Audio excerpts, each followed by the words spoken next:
everyone. Thank you so much for tuning into the Texas Values Report. My name is Nicole Hudgens, and I'm the Director of Policy at Texas Values. We're the largest statewide organization focusing on faith, family, and freedom in the state of Texas.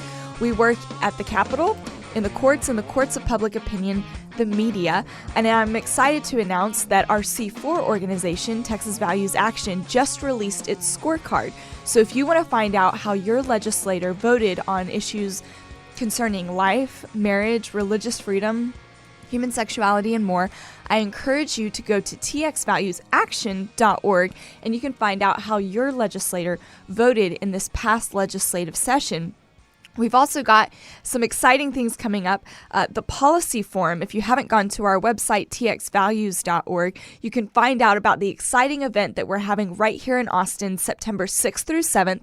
We're going to be having Senator Ted Cruz, Lieutenant General Jerry Boykin. We're going to be having legislators. We've got folks flying in from Washington, D.C., from all over the country, Massachusetts, California, folks flying in from all over the country to talk about the issues of life, marriage, religious freedom, and human sexuality, and how Texas can stay and continue to grow in standing for the issues of faith, family, and freedom. You've heard the expression, as Texas goes, so goes the rest of the nation. And that's why it's so important when it comes to issues of public policy that we are working as hard as we can to advance those issues. And I'm telling you folks, when I first came back to Texas from Washington, D.C., I thought, I'm going to Texas. This is going to be so easy to pass conservative, pro-family legislation. I wasn't worried about what was happening at the local levels. And then I got here and realized that we really are the front lines of the issues of faith, family, and freedom. So it's so important that we pay attention, not only with what happens at the national level, but what's happening at the Texas Capitol during the legislative session, what's happening in our school districts, and at our city councils. And so what we do at Texas Values is we work on these issues, and we get to work with some people who are on the ground at the local level and help equip them, help support them, and help get the word out, because what happens at the local level impacts what happens at the state, and what happens at the state impacts the rest of the nation. And if you want to find out more about the work that we're doing, I encourage you to go to our website, txvalues.org. That's txvalues.org. You can follow us on Facebook, Twitter, Instagram. And I know that we've got some of those watching the show right now on Facebook Live. Want to give a shout out to y'all. And certainly we've got folks listening on air in Central Texas on the bridge. We're so thankful for the bridge and the work that they do and allowing us to come use this amazing studio and bring and help share the message of what's happening in the state of Texas on faith, family, and freedom. Folks, our team has been really busy lately. A lot of people think, the legislative session's over, y'all can take a break. Well, we took maybe a little bit of a break, a few of us did, but we actually have been on the road. So Jonathan Sines is actually on the road right now to Houston, the Houston area, for an event. He was in El Paso earlier this week. I've flown to Atlanta. I drove to Denton. We've been driving all over the state of Texas during the interim season.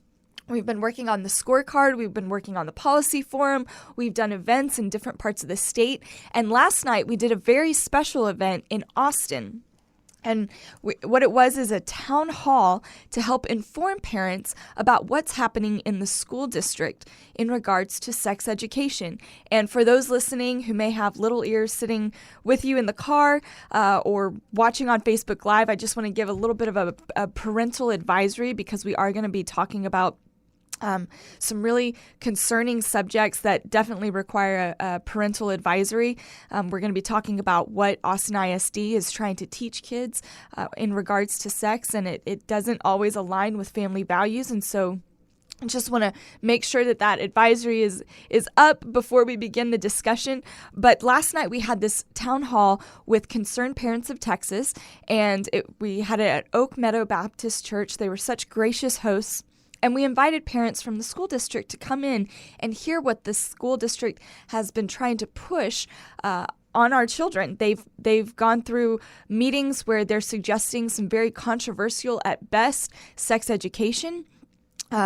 education curriculum that's linked directly to Planned Parenthood, creating some curriculum that's got some very concerning and controversial issues in it that parents need to know about. And so I'm excited that we have an amazing woman who used to teach in Austin ISD and has been working very hard to help inform parents about what's happening in the school district.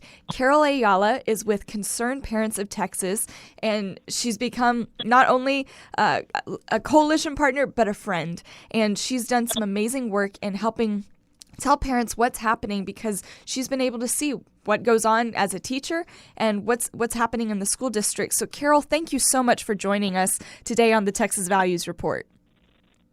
I'm glad to be here. Well, first off, let's let our listeners know a little bit about your background and why you care about what Austin ISD is doing in regards to the sex education curriculum. Well, like you already mentioned, I was teaching for the district here in Austin.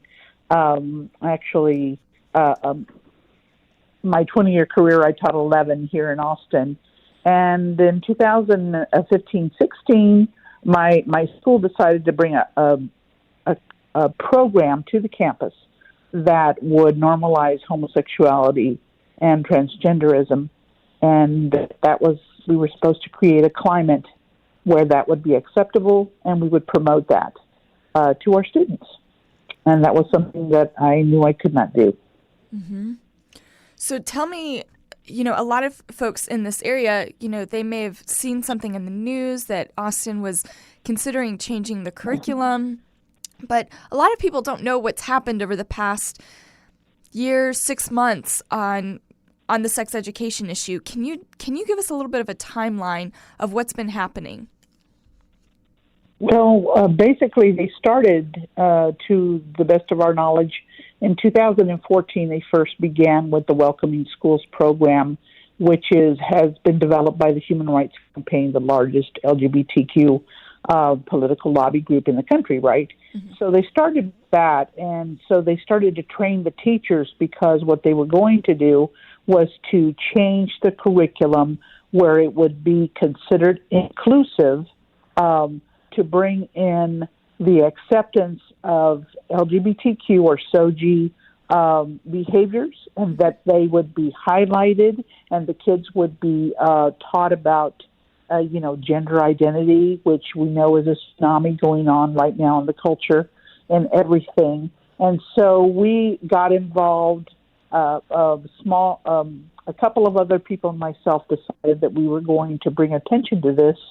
And so we began to do something about it in 2017.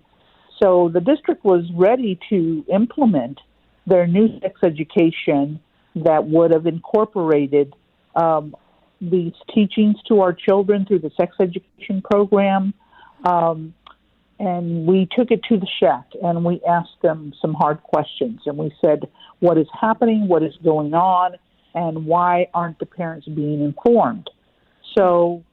And I'm going to pause right there just so that our listeners understand, using the term SHAC. So when a school district adopts a sex education curriculum or any health type of curriculum, it has to go through what is known as the Student Health Advisory Council. So that means that, or the School Health Advisory Council, known for short, the SHAC. And it's supposed to be made up of parents and teachers, members of the community, and so that the community can implement their values when it comes to these issues. So some of the things they'll talk about in the SHAC are, how are we going to help stop smoking and vaping, and what's a curriculum that we can implement that will help on those health issues. But they'll also talk about the sex education curriculum, and they'll look at curriculum and recommend it to the school district to vote on. Now, the school district doesn't have to listen to the SHAC's recommendations, but oftentimes, many times, the school districts will simply take the recommendations of the SHAC of whatever curriculum they recommend, and they'll vote on that. So when Carol's talking about what the SHAC is, this is the committee that is coming up with these suggestions and recommending them to the school board. A lot of people don't know that their school district has a SHAC, but they do. If you look in the Texas Education Code, Chapter 28, you'll see that the legislature has told school districts that they're supposed to have these councils, committees where parents have input on what's being recommended to the school district. So, Carol, I'm sorry to interrupt. Just wanted to make sure our listeners knew what a SHAC was. Keep going. So you went to the SHAC and you brought up some concerns. Yes, I brought up some concerns about the welcoming schools because I wanted to know who had decided that that was something that we could be pushed on our students, which were well over 83,000 students at the time. And they didn't really respond to that, except that at the SHAC they had decided to implement the program, to recommend that program. But that started a process where the district was ready to bring in, for instance, the 3 R's, which is the Rights, Respect, and Responsibility program, which is a sex ed program that is free and open to anyone. You can see it online by the Advocates for Youth, which is a LGBT activist group that produced that sex ed. And they're connected. They're very well connected with Planned Parenthood as well. Is my understanding. And so you've got organizations that have really strong political agendas coming into the schools and teaching kids about sex education and issues like this that parents should be involved in. Parents should be talking to their kids about these issues. No matter what a child is going through, no matter who they are, how they identify, every child should be treated with dignity and respect and care. And we will always strongly advocate that every child, no matter what, should be respected, cared for, honored. Every person is created in the image of God, no matter what. But it's important that parents are aware of what is coming into the schools and the certain agendas that are being taught to their children by these outside organizations that do have frankly, selfish motives. You know, you look at Planned Parenthood, talking to hearing from former Planned Parenthood directors or personnel talk about how there was very much a strategy to go into the schools because they could calculate on average, how many abortions a girl would have by the time that girl went through their program. It was a financial gain for them. So, but you brought these concerns with what the 3 R's curriculum was, and I've read some of it. It's very concerning. Issues that so many things were brought up in that curriculum that should not be taught, to children without parents being involved directly. And some kids, they need to have that direct conversation with their parent, not be taught about these issues in other ways that it seems like this curriculum is pushing. So Carol, so you brought up the concerns of what the 3 R's curriculum was doing. What happened after that? Well, the district had to make some changes because the public started to question, parents started to contact the school district, and so they decided to scrap that program and essentially had to start over. And so now where they are is they have, and this is almost 3 years later, because they had wanted to start this program in kindergarten, which essentially would go down to pre-K. And so what they did is, I guess they felt they were compromising by starting in 3rd grade. And so right now that is the focus. The district has decided they to create their own program when it comes to through 5th, and they were going to adopt Get Real, which is a comprehensive or a inclusive with that community, with the LGBT community, a program called Get Real, which was a Planned Parenthood program as well. That's and right. So now they had to scrap that because of SB 22, and they are at this very moment they are finalizing and working on an in-house curriculum that does cover 6th through 8th grades. And it's not ready right now, and they've commented that they hope to be voting. The board hopes to be voting it through in October. Wow. Well, Carol, thank you so much for that information. That's so important for our listeners to know the history of what's been going on. I know that we were at some of the SHAC meetings and saw how parents on both sides of the political aisle, everyone knows Austin's very diverse, the saying, keep it weird here in Austin. But what was interesting is that while this 3Rs curriculum was being pushed through, the SHAC, the Student Health Advisory Council, School Health Advisory Council, they were not being transparent with what was happening.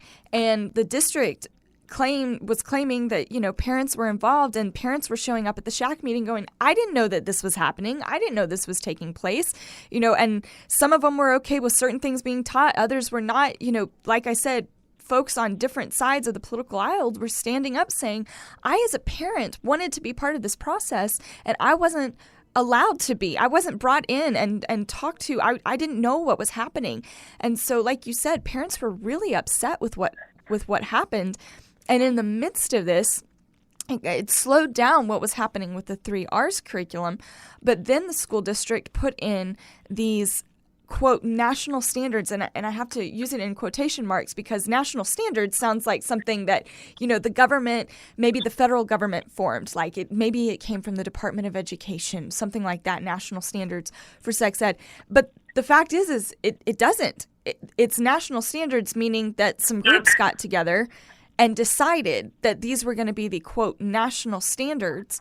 And that was a term that was brought up to parents. Well, these are the national standards, and this curriculum lines up with these national standards, which has a lot of the controversial issues that you just talked about, Carol.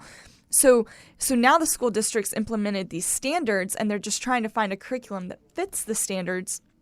But it's really concerning because parents felt totally left out of the process.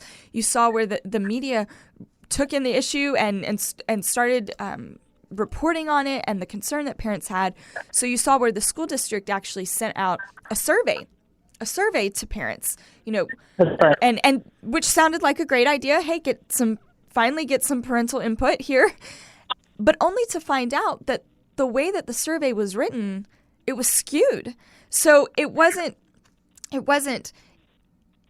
should your child be taught sexual orientation in 3rd, 4th, or 5th grade? It was, when should sexual orientation be taught in 3rd, 4th, or 5th grade? So it's not if the issue should be taught at the elementary level, it's when the issue should be taught at the elementary school level. There wasn't a place where parents could say not applicable, or a later grade would be better, or no, I would prefer to have that conversation with my child myself as a parent. There were no options there. It was just, when would these issues be taught? Well, and Nicole, and what I want to also point out is this survey that was 5,000 plus people responded. Mm-hmm. And we're talking a student population of 83,000. Mm-hmm. And the survey only yielded 5,000 plus, but it was this so-called parent survey included teachers, it included high school students, it included community members, and the SHAC itself. And so you're talking about maybe even 7% of the people that took that survey were parents. And so if a district really wanted to know what parents wanted their input, they would do what I had to do many times as a teacher throughout the years, and that is send a survey home with each one of my students and get it back through my classroom. Mm-hmm. That's how you get a survey where you really want parents to give input. Mm-hmm. And so, we saw where the media started coming out, that there's concerns, there's still concerns about that survey. And now the school district is going to be sending out another survey, is my understanding. And so I encourage parents, please, as soon as the survey comes out, you need to be letting the school district know how you feel about these issues. You need to be contacting your school district member in AISD. And maybe you're listening saying, well, I live in West Texas, we don't have these issues, or I live somewhere else in the state. Folks, it is so important that you are engaged with what's happening in your school district. There are so many policies and procedures, things that are being pushed through at the local level oftentimes when people are not paying attention, when they least expect it. And it's so important that you understand what's happening at your school board meeting, what's happening at your local city council, because this is where really the front lines of the battle are. So many times what we see happen at the local level ends up being a major discussion of what happens at the state level. And what happens at the state level will impact the national level. That's how important it is that we stay engaged with what's happening at the local level. Carol, tell us a little bit. Time is flying by as we're talking about this.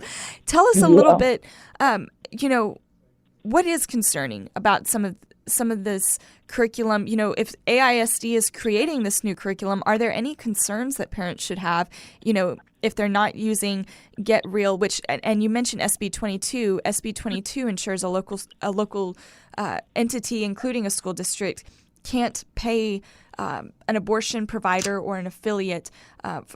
They can't use taxpayer money to purchase something from them. That's part of the bill SB 22, which is why the local school district,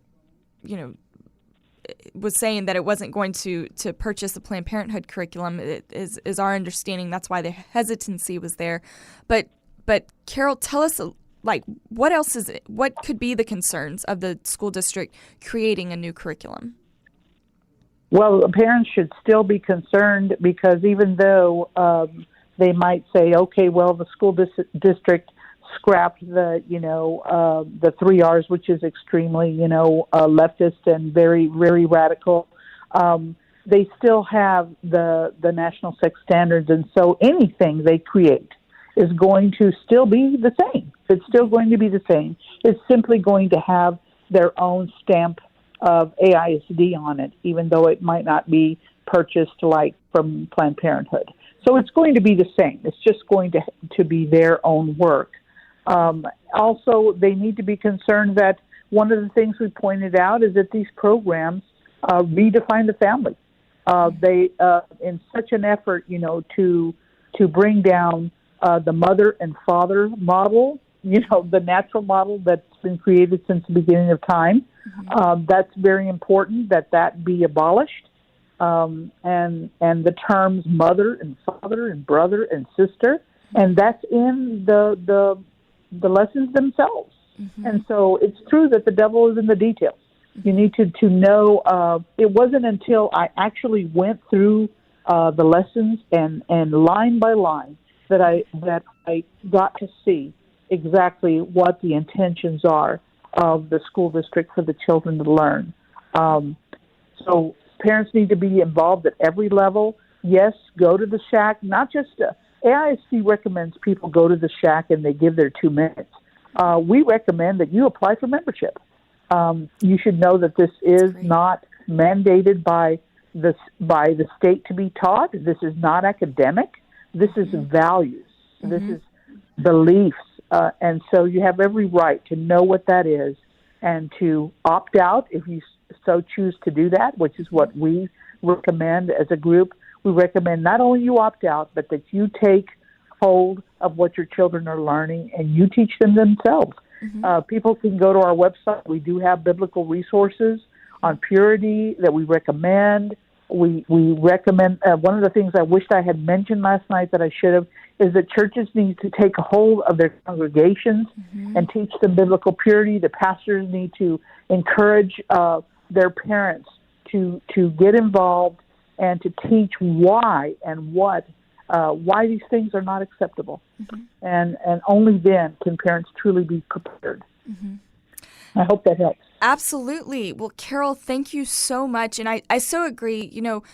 I think it's important, especially as believers. Sometimes we hear about these things and our first reaction is to, go against what the culture is trying to say. And that is so important. We're called to be salt and light. But it's so important that we understand what the truth is first. What is the biblical model for marriage and family?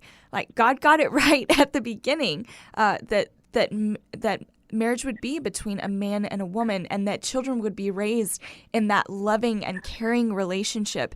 And I think it's so important that as churches, we're not afraid to talk about that we're not afraid to talk about the truth of marriage and the truth of family and show why God designed it that way and why it's so beautiful and why it's so important, and that sex is a beautiful thing and it's a wonderful thing. It's a holy thing.